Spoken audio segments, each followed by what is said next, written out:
On November 11th, 2013, Lady Gaga released her third proper studio LP, ARTPOP. Initially viewed as a flop, it has over time evolved into a cult favorite amongst pop music fans of all generations. I already made a hefty video discussing why or how the era underperformed, but this video is going to be different. This video is a celebration of what happened during the era, things that I did not cover in my last video, and why I think this era endures. Just recently, the Grammys themselves, who snubbed this record, went on to call it Gaga's bravest record, and it is. For a more in-depth music discussion, definitely check out my other video. I'm surprised to find out that so many of my thoughts on that video remain exactly the same. The formation of art pop. Let's not mince words. Born This Way remains Gaga's clear imperial era, selling over 1 million copies on its first week, having 4 distinct songs chart in the top 10, and a #1 title track that lasted 6 weeks at the summit. A follow-up was always going to disappoint. Born This Way was controversial, challenging religious and conservative attitudes of the time, while being truly conversational art. In hindsight, it made sense that the then titled LG3 was going to be a huge tonal shift. Gaga was already at work on this project at the end of 2011. At the time, Fernando Garibay, who had been a key producer of Born This Way, teased the album saying that he had anxiety and that they had planned to outdo Born This Way. Gaga was actually working on this album while touring. Garibay would eventually exit the project as Gaga continued development and eventually recruited DJ White Shadow, Zed, who she was touring with at the time, and Madian to serve as the primary producers. For the time, she seemed very confident in the record. By March 2012, she had tweeted that her favorite Gaga album was this next one. Her collaborators talked about the extensive work that they did, spending 20 hours straight working on Sex Dreams, how they worked up until the deadline. will.i.am himself would contribute a track after years of the two intending to collab. After finding the right track, Red One, an early collaborator of hers, returned for one track but seemed detached from the process. Art pop was heavily influenced by Greek and Roman mythology. Gaga would actually channel Botticelli's The Birth of Venus throughout the entire era. She wanted to reinvent herself so deeply from the heaviness of Born This Way, she likened herself to a phoenix rising from the ashes reborn. She would eventually recruit Jeff Koons after meeting him in early 2013. Gaga had steeped herself in art and pop culture while she was recovering from her infamous labral tear injury during the Born This Way ball. That injury had led to the tour's early cancellation, and lent a lot of context to why the record ended up the way it did.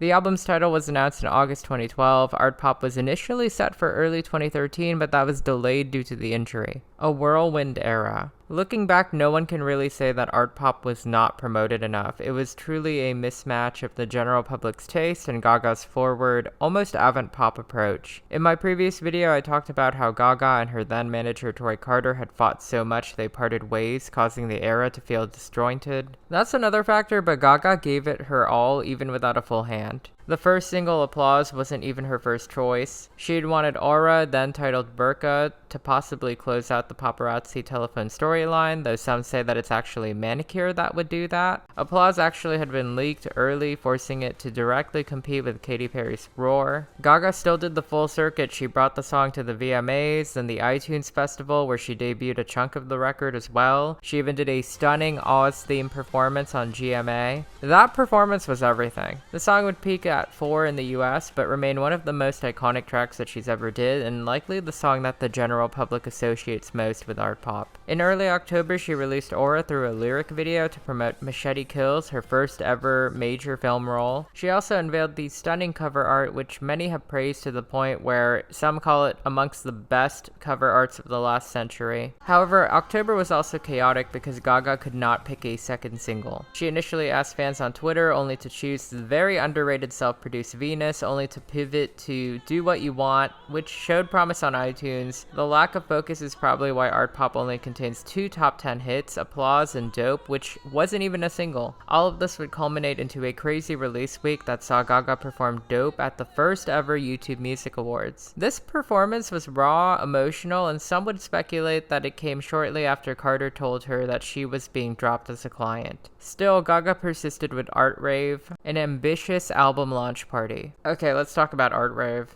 Held in a warehouse in Brooklyn Navy Yard, New York, Art Rave was a 2-day event that was part release party, part press conference, part live performance. It was a manifestation of the best and most indulgent parts of the record, featuring stunning art, including a giant Gaga statue by Coons, which was used in the official artwork. The event contained art installations, contortionist dancers, a room entirely dedicated to the now defunct ARTPOP app, and was a showcase of the fusion of technology and pop. Gaga would announce Volantis, the world's first ever flying dress. It had been designed by Tech House, Gaga's technology team, and it took 2 years to make. In a demonstration, the dress hovered 3 feet above the air. Gaga also said that she would perform in space, but that never happened because the test flight crashed. The real highlight of this event was a stunning 9-song live stream concert. Vivo servers failed to keep up with demand, which caused a delay to the performance. Gaga performed most of this in a Gareth Pugh dress and a mask that screamed Utter Camp. One thing to note was that American Express allegedly meant to sponsor the event. They pulled out due to objections with the content. Some allege that Gaga had to pay for all of this herself, though the concert would later be syndicated through radio and a CW special. The hits kept coming during the post-release. The album launched to mixed reviews, garnering her lowest Metacritic score. Positive reviews focused on the fun of the record, the versatility in genre, and cohesion. Weaker reviews questioned how novel the record really was and pointed out that the album had filler. It still debuted at the top of the charts with 258,000 units sold, a fourth of Born This Way's opening week. Unlike today's world, where once the album drops, it's just a tour, Gaga continued to promote the record, performing on a bunch of shows, including the AMAs, where she performed a Marilyn Monroe tribute to Do What You Want. But the most memorable and bonkers promo that she did involved the Muppets. Lady Gaga and the Muppets Holiday Spectacular. Yes, this happened. I'll never forget when Gaga and the Muppets did a holiday special together. Like, it was Gaga's second after a Very Gaga Thanksgiving, which I think is really underrated.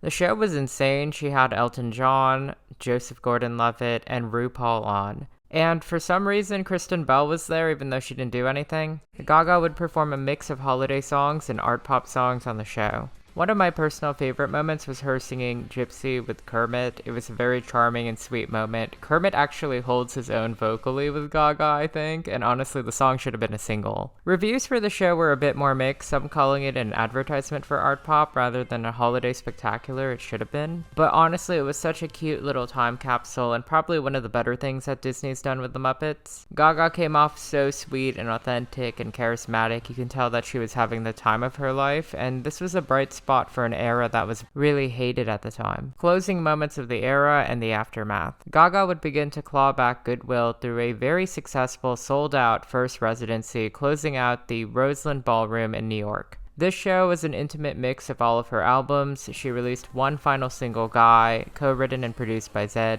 That song would chart at 76 on the Hot 100, one of her lowest.